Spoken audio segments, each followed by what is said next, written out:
It is imperative that we have transportation options, not just from Long Island City, but for the Manhattanites that are coming out, discovering Long Island City. Our key selling feature for the real estate, all these new development projects here that are going through a tough time. But one of the biggest key features is that we're one stop to Grand Central in 4 minutes. If you did that today, it's going to take you over an hour and a half, and you wouldn't even be near the 7 train stop. That's our vital lifeline into the city.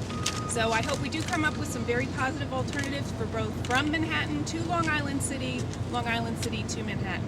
Thank you very much. Thank you. We're also joined by Jimmy Van Bramer from Community Board 2. He's going to say a few words. Thank you, Eric. On most mornings, folks in Long Island City are grateful if they can get a seat on the 7 train. Now, it shouldn't be that we're grateful for a 7 train. And I just joined with Councilman Gioia and the fabulous Chocolate Factory and all the great leaders here in saying that better and more 7 train service, more reliable service is what we need for this community, not less service. We cannot, in the very much needed work of improving the system, decimate the businesses that exist here in Long Island City and other parts of Western Queens. We have to do better. The MTA has to do better. We have to do more than a sign up on a subway 2 days before a massive change which affects the lifeline of this community. And I join with Councilman Gioia and the community to make sure that that gets done. Thank you. Thank you, Jimmy. We're also joined by neighborhood activist Dan Jacoby. Do you want to say a few words? Okay. Hi, my name is Dan Jacoby, Jacoby. I have been riding the number 7 train for over 20 years, since I moved into Long Island City and then Sunnyside, Woodside. In all that time, over 20 years, there has never been a stretch of time where they haven't been doing some kind of major track work and disrupting the service. They could have built a brand new subway line in that time from scratch. One of the problems, and I think Councilman Gioia alluded to it when he said that the decision-making process is bad. It's really messed up. They're not coordinating.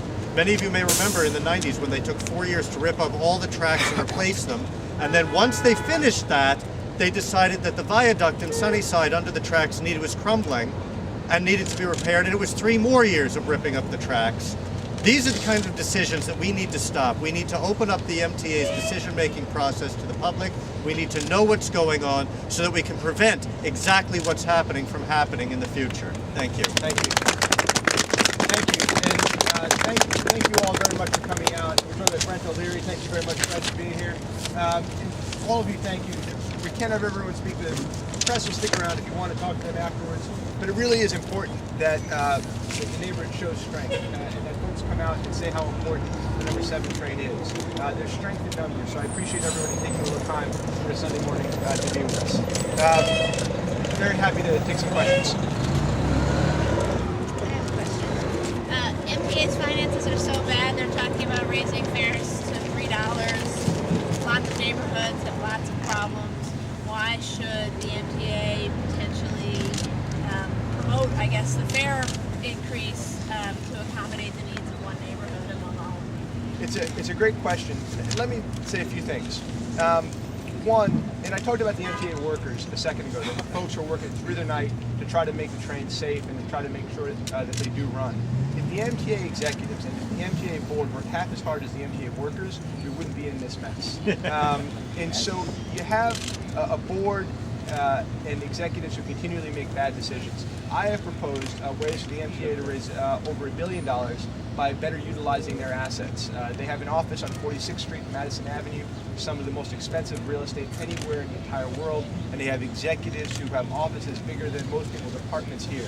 And so when you look at the waste and mismanagement of the MTA, it's very hard to ever believe them when they say they need more money. Just 2 or 3 years ago, they admitted to having 2 sets of books.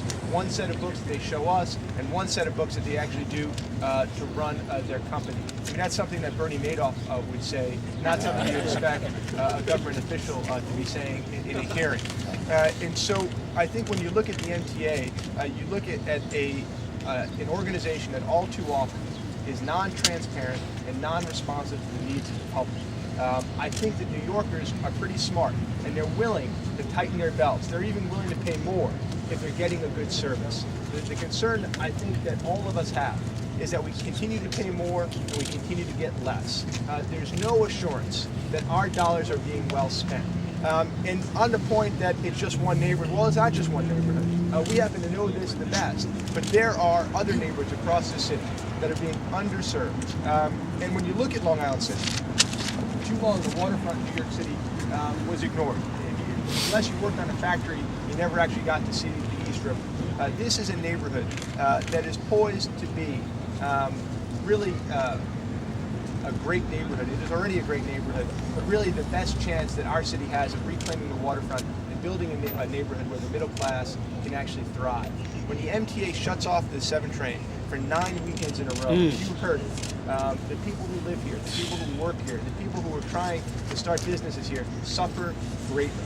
And so as we get through these difficult financial times, it's neighborhoods that like Long Island City that should be driving our recovery. But the MTA's reluctance to provide us with a bare minimum service is cutting off that economic engine and stunting this recovery. Well, we think that it should be. We think they have the resources, so it's about redeploying them. What we're talking about is either a shuttle bus or just it doesn't have to be a big bus. It could be a shuttle service, almost like the Accessoride. And I think I understand they have some traffic studies that say different, but so I think what we're going to do is probably just drive through the Midtown Tunnel a few times over the next weekend to show how fast a ride would be either to Grand Central, or if that is too long, just to 34th Street and Lexington Avenue, so you can get on the Green Line and get to Grand Central within one stop.